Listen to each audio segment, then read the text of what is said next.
মেহেরপুরে বিভিন্ন দোকান থেকে হলুদের গুঁড়ো, মরিচের গুঁড়ো, মধু, পাউরুটি, গলদা চিংড়ি, ইলিশ মাছের স্যাম্পল কালেকশন করে বাংলাদেশে ভ্রাম্যমাণ নিরাপদ খাদ্য পরীক্ষাগারে পরীক্ষা করার জন্য পাঠিয়েছেন বাংলাদেশ নিরাপদ খাদ্য কর্তৃপক্ষ, খাদ্য মন্ত্রণালয়। নিজস্ব প্রতিবেদক সাইদুর সুজনের প্রতিবেদনে দেখুন বিস্তারিত। বুধবার সকাল থেকে দুপুর পর্যন্ত এই অভিযান পরিচালনা করা হয়। জীবন ও স্বাস্থ্য সুরক্ষায় নিরাপদ খাদ্য সঠিক রাখার জন্য মেহেরপুরে এই অভিযান মাসে 2 দিন হবে বলে জানান জেলা নিরাপদ খাদ্য অফিসার রিয়াজ মাহমুদ। এ সময় উপস্থিত ছিলেন নিরাপদ খাদ্য পরিদর্শক মোহাম্মদ তারিকুল ইসলাম, মশিউর রহমান, মনিরুল ইসলাম, ডিস্ট্রিক্ট স্যানিটারি ইন্সপেক্টর মোহাম্মদ জামাত আলী ও নমুনা সংগ্রহ সহকারী সোহেল রানা।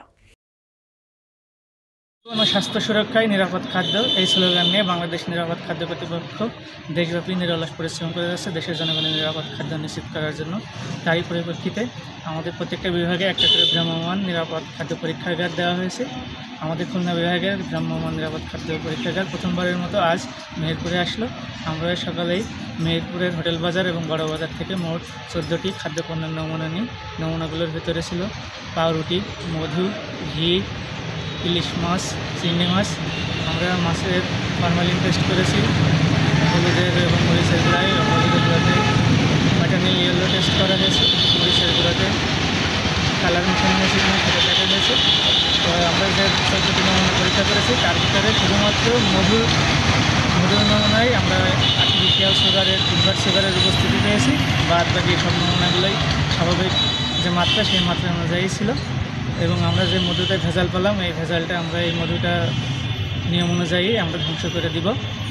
আমাদের এই ধরনের কার্যক্রম নিয়মিতই অব্যাহত থাকবে। প্রতি মাসেই 1 থেকে 2 দিন এই ভ্রাম্যমাণ নিরাপদ খাদ্য পরীক্ষাগারটি আমাদের মেহেরপুর জেলায় আসবে।